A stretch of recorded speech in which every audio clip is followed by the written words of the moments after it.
Glad to be back here for another episode of Bible Answers to Your Questions. I'm Dr. Sam Murray, the pastor of Freedom Fellowship Missionary Baptist Church, and we're located at 401 West Sullivan Street in Kingsport, Tennessee. Would love to have you come and worship with us, come visit with us if you're in the area. If you're not already serving and worshiping in a good Bible-believing church, getting blessed there, if that's not happening, then we'd be glad to have you. If you're in a good Bible-believing church, that's where you need to be.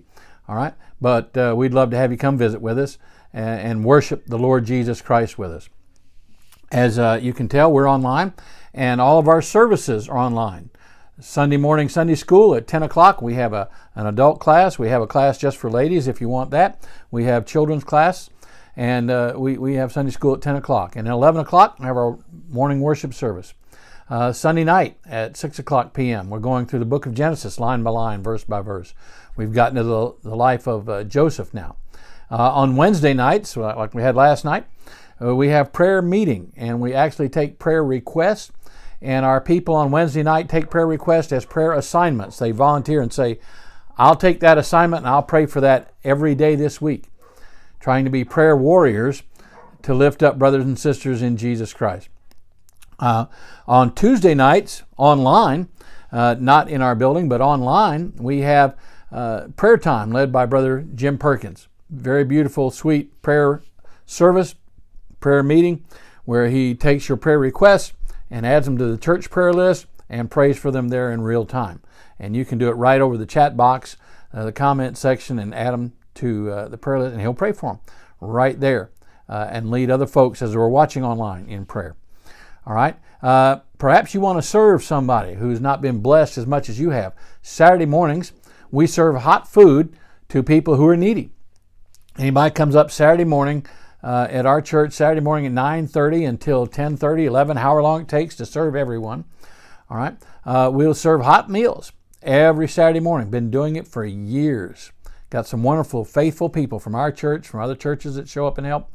And the Lord's been faithful about giving us food, bringing it in from a lot of different sources, and then we push it out.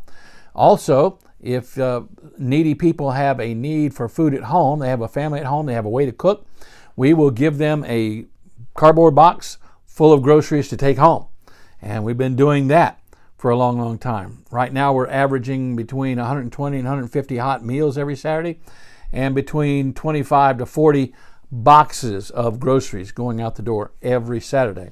All right, so if you know someone has a need, send them our way. Saturday mornings, 9:30 to 10:30 or 11, however long it takes to serve everyone. Then we'll be glad to help them meet the needs with a tangible love of Jesus Christ, so that people might start thinking and believing, well, the Lord Jesus can actually meet our spiritual needs as well. And we can tell them about the Lord and how He wants to save souls. All right. Tonight, of course, you can find all of our broadcasts on Facebook and on our website, freedomfellowshipmbc.com. And if you don't have our app, our church has an app now, Freedom Fellowship Missionary Baptist Church app, on Apple App Store and on Google Play, depending on what phone you have. All right. The question tonight is part 2 of a question we had that we did last week. Somebody asked, what about capital punishment? What about the death penalty? What does the Bible say about that? And last week we looked at the Old Testament and what the Lord had to say about that. His mention of that was in Genesis 9, back when Noah and his family were getting off the ark, and God gave them instructions about if man sheds man's blood, then by man shall man's blood be shed, meaning that person's going to forfeit their life. And he went on in Genesis 9, 5 through 6 to say the reason why was because man is made in the image of God, and murder is an assault on the image of God, and God takes that personally. Then we went on through the 10 Commandments. We looked at Exodus 20:13, God saying, thou shalt not kill, thou shalt not murder. We looked at procedures, a procedure for the death penalty. And in Numbers 35, God gives the children of Israel a requirement to have cities of refuge spread throughout the country where someone could flee and get a trial. If someone has died and you're accused of murder, but you believe it was an accident, all right, you can go to one of the 6 cities of refuge, and the elders of the city give you a trial. And as long as you're in the city of refuge, the avenger of blood, the family member, whoever who wants vengeance, is not allowed to come and kill you. The city elders will give you a trial, and they'll hear witnesses. And before they can condemn somebody to death, there had to be at least 2 witnesses. All right, and so there's a procedure for the death penalty in the Old Testament in the nation of Israel. Then we went through the Old Testament, and we looked in Exodus and Leviticus and Deuteronomy, and we saw a long list of things where God said this is a death penalty crime. This is worthy of death. There were all kinds of sexual sins, adultery, homosexuality, incest, bestiality, all kinds of things like that. There were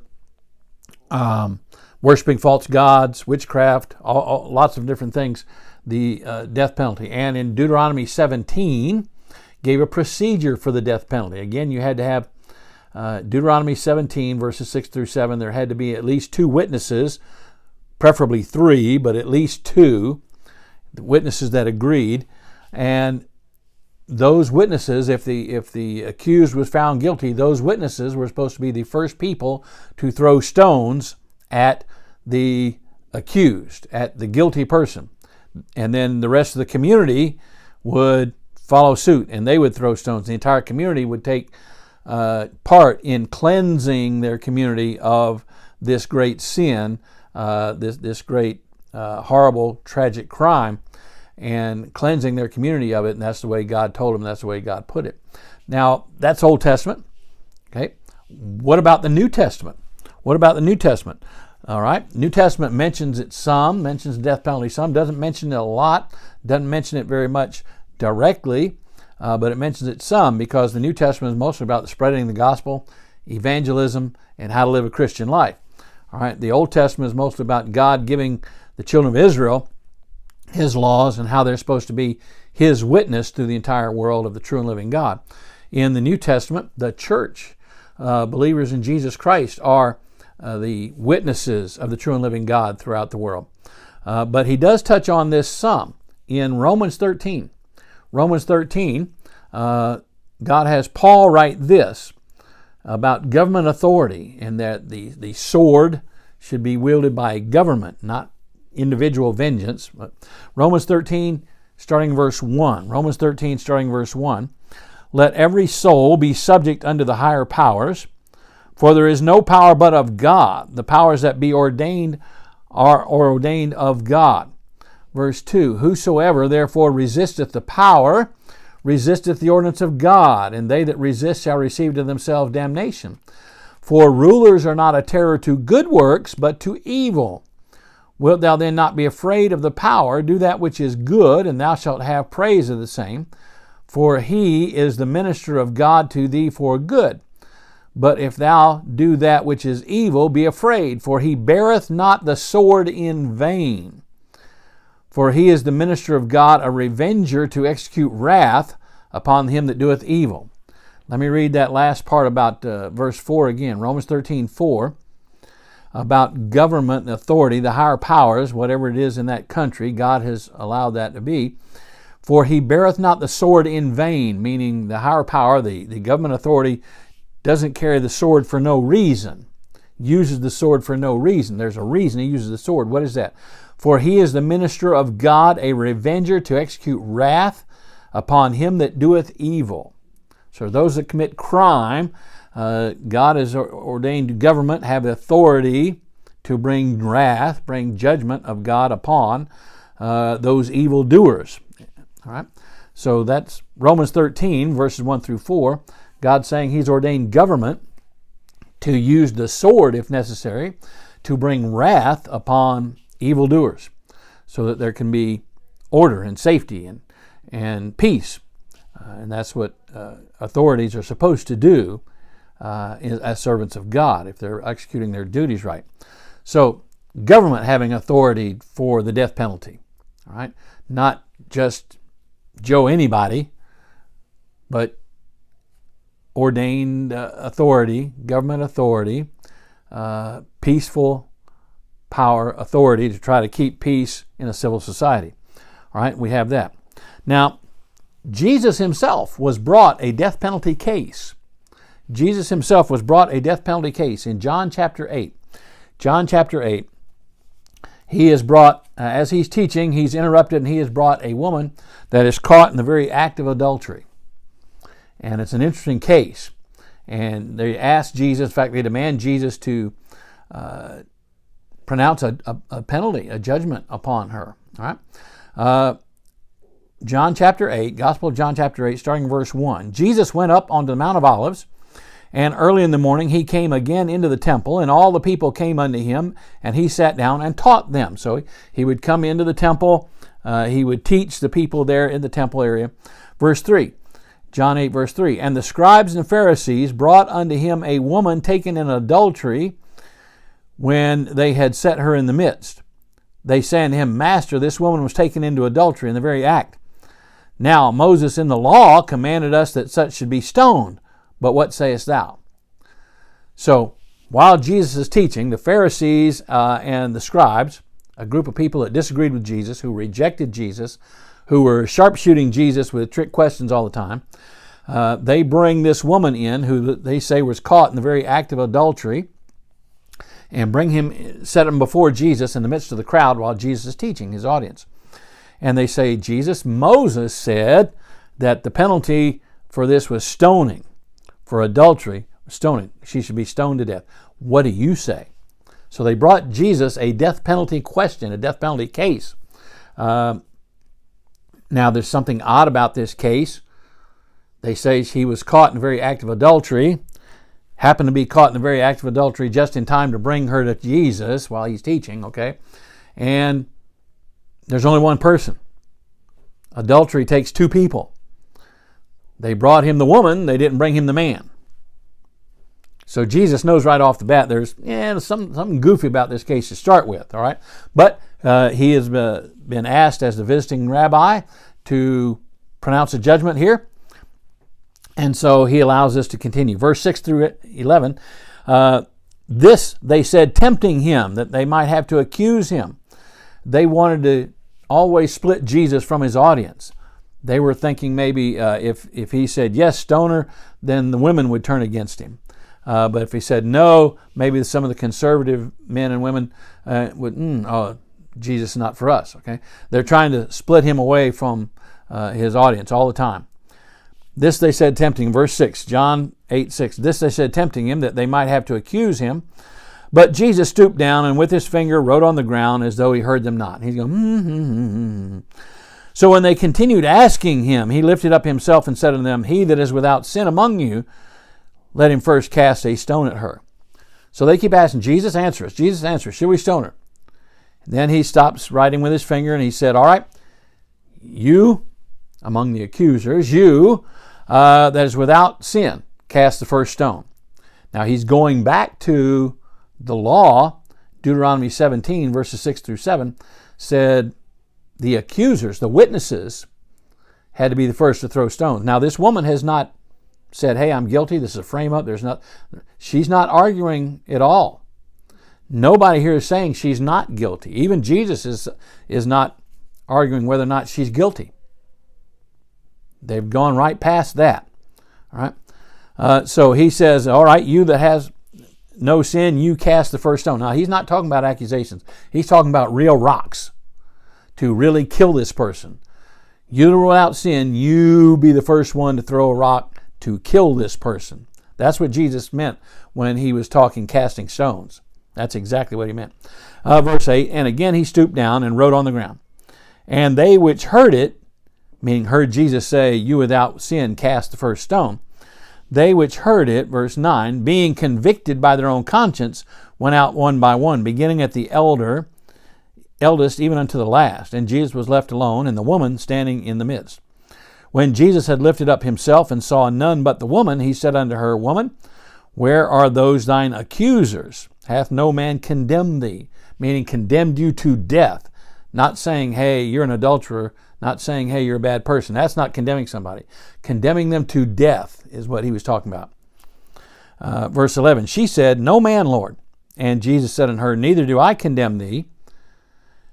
Go and sin no more. So Jesus saved her life. He loved her enough to save her life on this day. He was the judge. He had every right to condemn her to death. On this day, he chose to show mercy. Possibly because this is kind of a goofy case. Where's the man who committed adultery? All right. Why did they just happen to come at the time when Jesus was there teaching? How did all that happen? We don't know. Where's the man in adultery? We don't know about that. But Jesus chose to show mercy to this woman at this time, and he also showed the love to her by asking her about her soul. Go and sin no more. He didn't say this was okay. He said this was a sin. So the judge, the rightful judge, whether it be government or God, can choose to show mercy if they choose to. That's their choice. They have the authority to do that. Certainly the Lord has authority to do that, and government has authority to do that. They can do case by case if they want to. They can just make a blanket decision for all. God has delegated that authority to them, same as God can do that. All right? So this is what they're talking about. Now, let's read that part in Deuteronomy, just to make sure you understand that. Deuteronomy chapter 17, verses 6 through 7. Deuteronomy 17, starting verse 6. At the mouth of 2 witnesses or 3 witnesses shall he that is worthy of death be put to death. But at the mouth of 1 witness he shall not be put to death. The hands of the witnesses shall be first upon him to put him to death, and afterward the hands of all the people. So thou shalt put the evil away from among you. So here we have what Jesus was referring to when he said, you without sin cast the first stone, meaning you, the accusers were supposed to be the ones who cast the first stone. The witnesses against her were supposed to cast the first stone. Jesus put a little bit of a twist on it, and that's his right to do that as Lord. You that without sin, you cast the first stone. Me the first one to throw the switch on the electric chair, first one to pull the trigger for the firing squad. He's talking about you be the first one to start killing her. That's what he meant. And they were pricked in their conscience, and they said, no, I'm not without sin. So we see the Old Testament, God approves of the death penalty. In the New Testament, God gives human authority, government authority to execute the death penalty. But there's supposed to be procedures for it. There's supposed to be some fairness about it. There's supposed to be some justice about it. Some requirements, a couple of witnesses that agree with each other. And the Lord has the judgment, the authority to show mercy. And government has the authority to show mercy if they choose. All right. So if you've enjoyed studies like this from the Word of God about any particular subject, about life, about the Bible, about any of those two, anything, then hit like, hit share, tell other people about it. Send us your questions, and we'll answer your questions here. We won't give your name, but when your turn comes up, we will answer your question. All right.